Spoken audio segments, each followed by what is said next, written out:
Anda kembali di Bincang Virtual dan kita masih membahas mengenai ketahanan pangan di tengah pandemi COVID-19.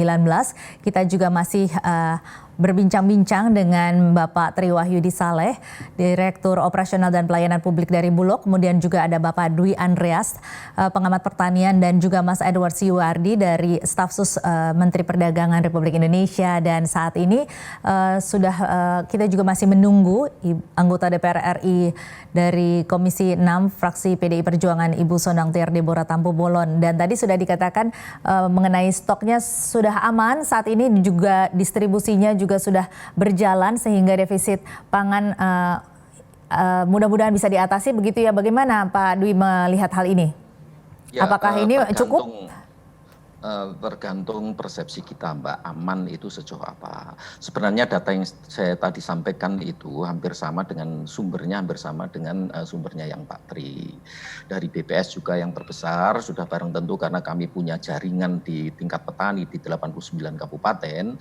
Beberapa laporan petani juga kami gunakan dan juga data internasional. Kan? Kalau itu kami resumkan semua, produksi tahun 2020 ini dari Januari sampai Juni itu totalnya 17,31 juta ton setara beras. Kita tidak bicara mengenai gabah kering giling. Nah, dari 17,31 juta ton setara beras tersebut yang dikonsumsi dalam tengah tahun pertama itu sebesar 15 juta ton. Sehingga sisa nanti di bulan Juni itu tersisa 2,31 juta ton setara beras. Ya, jadi bukan gabah ya, ini perlu dipahami. Lalu dari 2,31 juta ton ada stok bulog 1,4 juta ton dan carry over tahun lalu sebesar 3 juta ton. Sehingga mengapa di bulan Juni kita memiliki masih ada surplus 6,8 juta ton. Nah, kebutuhan kita tiap bulan itu 2,5 juta ton. Nah, lalu bagaimana tahun ini perkiraan saya akan menurun. Produksi padi penurunannya berapa? 4,7%. Minimum 4,7%. Jadi untuk itu mengapa pemerintah ini harus hati-hati terkait dengan beras.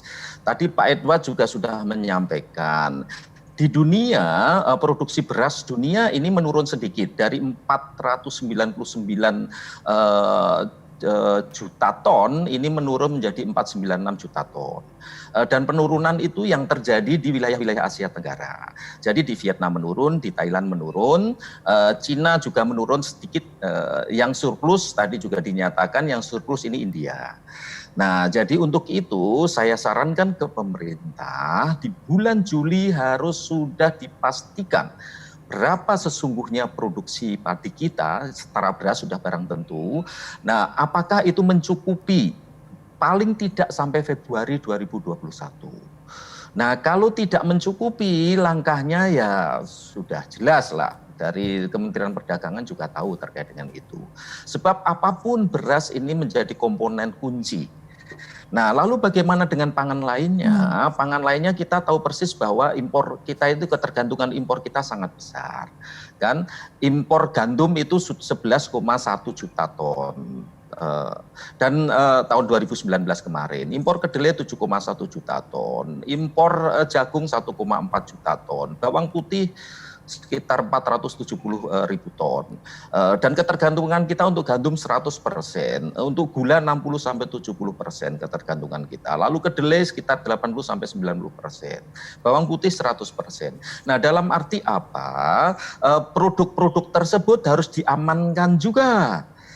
Cara mengamankan bagaimana? Cara mengamankan pada level negara, antar negara. Selama sistem logistik pangan dunia ini, kelancaran distribusi pangan dunia ini bisa dijamin, maka saya tidak melihat ada permasalahan di produk-produk yang saya sebutkan tadi. Tetapi pada saat ini tentunya kelancarannya sedang terganggu karena adanya pandemi ini, begitu ya Pak? Iya, justru itu. Untuk itu kerjasama antar negara itu harus untuk memastikan bahwa ekspor dan impor ini berjalan dengan baik. Selama ekspor dan impor ini berjalan dengan baik, tidak ada restriksi di sana, maka saya bisa jamin bahwa kondisi pangan kita juga akan aman-aman saja. Kecuali beras tadi, beras kita memang perlu waspada. Nah, lalu restriksi ini apakah merugikan? Memang akan merugikan. Bagi negara eksportir ini merugikan. Misalnya Rusia, Kazakhstan, Ukraina ini sudah mulai membatasi impor gandum mereka. Tapi produksi gandum di negara mereka tinggi. Nah, ketika mereka melakukan restriksi ekspor, sudah barang tentu akan merugikan petani setempat, kan? Yeah. Karena apa? Sudah barang tentu pendapatan petani akan tertekan. Bagi negara importer juga seperti Indonesia, kalau kita melakukan restriksi impor, sudah barang tentu akan berdampak pada kenaikan harga produk-produk yang tadi saya sebutkan di dalam negeri. Jadi saya relatif yakin bahwa semua negara di dunia menyadari inilah, mekanisme inilah. Baik. Sehingga saya kira proses distribusi pangan dunia, international trade akan berjalan baik-baik saja. Baik. Walaupun ada wabah COVID. Iya, baik. Nanti kita akan bahas mengenai ekspor-impor ini nanti. Tetapi saya ingin membahas dulu mengenai tadi bahwa ini Juli sudah harus terjamin gitu ya ketersediaan beras ini bagaimana Pak Tri? Bukan ketersediaan Mbak, data. Datanya ya, oke baik. Data yang akurat harus ada di bulan Juni. Sudah ada di bulan Juni ya? Di bulan Juli okay. harus sudah ada data akurat apakah produksi pangan kita terutama beras ini mencukupi atau tidak. Sehingga Agustus bisa diputuskan, tidak perlu menunggu sebagaimana biasanya kan sampai Desember baru diputuskan, Januari impor ya bubar semua kalau caranya kayak gitu. Jadi Agustus harus sudah diputuskan. Baik. Bagaimana Pak Tri menanggapi ini?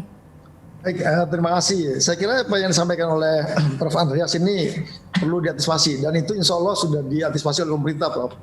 Jadi memang dalam setiap kali kita bahas dengan Kementerian Perdagangan, Kementerian Pertanian, BPS, kemudian BMKG kita libatkan juga.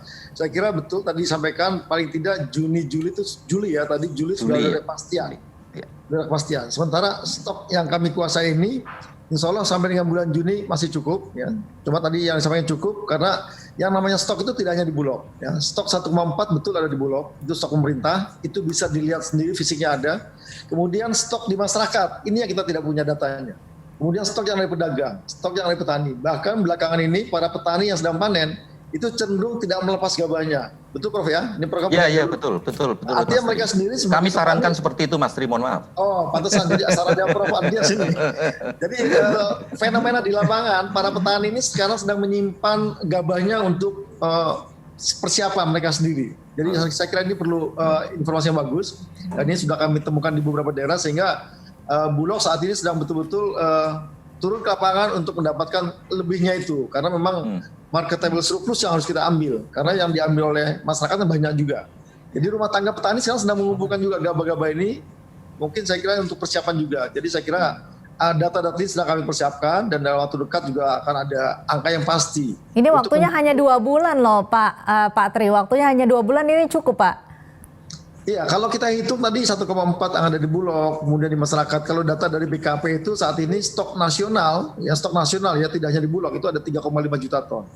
Ya tadi yang disampaikan oleh Prof kan ada sampai 4 sampai 5 sampai Juni 6,8 juta ton. 6,8 juta ton itu ya. Itu termasuk carry over tahun lalu. Karena seringkali kita tidak menghitung carry over tahun lalu. Ya, saya kira itu datanya Pak. Insya Allah kami punya target penyerapan gabah beras itu sekitar 1,4 juta ton sampai akhir Desember. Tadi saya sampaikan sampai dengan Juni kami harus dapatkan sekitar 600.000 ton. Harapannya kami dapat maksimal, semoga tidak ada penurunan produksi ya. Kemudian produktivitas, nanti Prof juga bisa sampaikan produktivitas sebenarnya berapa. Berapa hasil panen kami masih di bawah 5 ton per hektar. Ini juga persoalan juga. Saya kira antisipasi yang disampaikan Prof tadi perlu kami siapkan juga dan ini sudah menjadi perhatian pemerintah untuk mengkalkulasi sesuai dengan arahan Pak Presiden untuk menghitung yang pasti posisinya ada di mana, kemudian produksi seperti apa, dan insya Allah pemerintah akan segera mengambil langkah yang terbaik. Karena betul yang disampaikan Prof tadi, kami menghitung sampai dengan Februari 2021. Itu yang harus kita antisipasi. Karena biasa permintaan tinggi itu di akhir tahun. Jadi setiap Oktober, November, Desember itu ada permintaan yang cukup tinggi.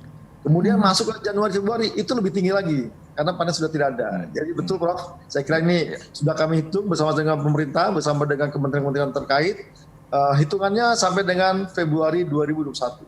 Baik, ini juga tentunya akan berkaitan dengan harga karena dengan adanya tingginya permintaan, tetapi kemudian para petani saat ini sedang menahan begitu ya? Iya, nah, ini 47%, Mbak, yang ditahan petani saat ini. Oke, baik. Nanti kita akan bahas ini lebih lanjut lagi, tetapi kita harus jeda sejenak dulu. Pemirsa, tetaplah bersama kami di Bincang Virtual. Kami masih akan kembali membahas mengenai ketahanan pangan di tengah pandemi COVID-19 sesaat lagi.